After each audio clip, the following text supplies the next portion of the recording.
Hey everyone, welcome back to another video. I'm Australian Fisher, and in today's video, we're going to be doing episode, I think, 3 or 4 of my fishing podcast. And in today's video, we're going to be talking about the famous Mulloway, or jewfish, depending on where you live. I like to call them Mulloway, I think that sounds a bit better. But in today's video, we will be talking about just most things, Mulloway, the different types of rigs, how big they get, what they look like, and yeah, let's get into it. Now, usually I'd have my good friend Noah in these videos, but in today's video, I don't think he was able to film this video with me today. But we're going to be, as I said in the intro, we're going to be talking all things Mulloway, how big they get, rigs, lures, and things like that. But basically, before we start, and I'd just like to put a photo of a Mulloway on the screen, maybe just in the middle, right in front of me. But yeah, that's just what they look like. They're known as a couple of things, like the Ghost of the Dark, or like whatever it is. Like, there's a lot of different names of them, like Ghost of the Sea or something. I don't even know. I've heard a lot of weird names. But anyways, let's start on the first point. Now, this is going to be lures and tactics that you can use. Me personally, I really like using vibes.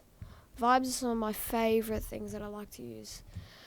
Well, I haven't caught one of these yet. I just know a lot about these guys, but I've heard vibes are like the number one fish to catch.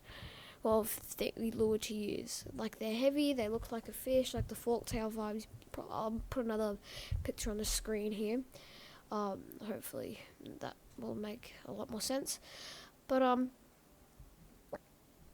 they just look like fish with a forked tail, and that you just cast them out, and then you let them sink, and then you have to, it's a bit similar with a soft plastic. You have to let it go down, and then when it comes back up, it's like a lipless crankbait. If you guys don't know what a lipless crankbait is, I'll put a picture on the screen of it. But yeah, but basically they just vibrate a lot. But these, they have a big weight in the middle of it. I have one vibe which I have been trying to catch Mulloway with, but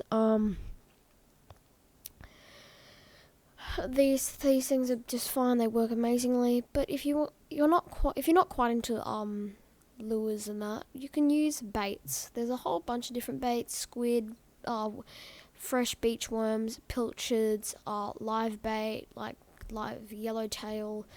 If you butterfly fillet them, well, you'll be able to.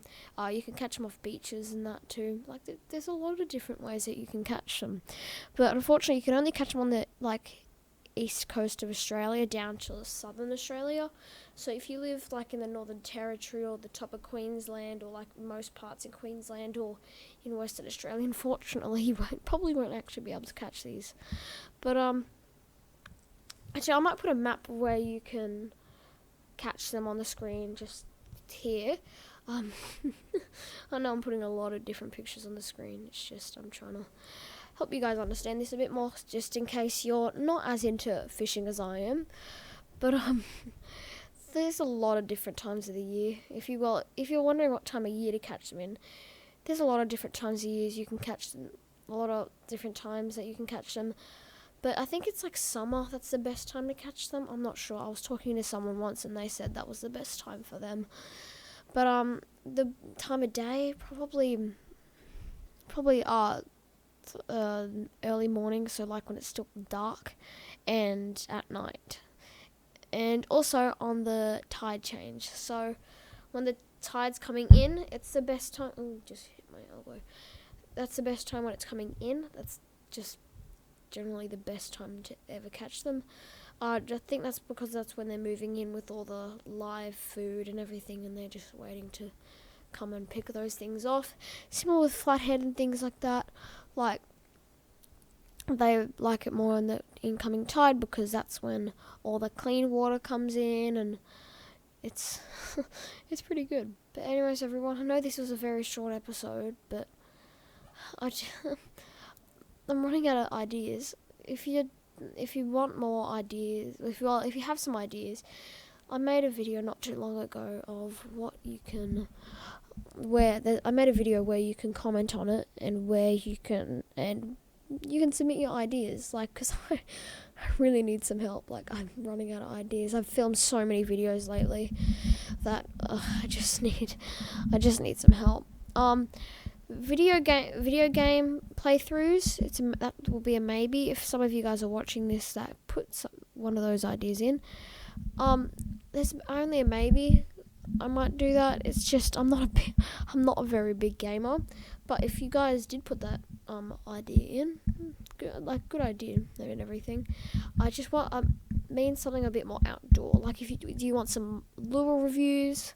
Do you want me to go through my tackle box with you guys? There's a whole lot of different things that I could do. Like, there's a bunch of things I'm just not quite sure what to do. But anyways, guys, thank you all for watching, and I will catch you guys in the next video. Peace.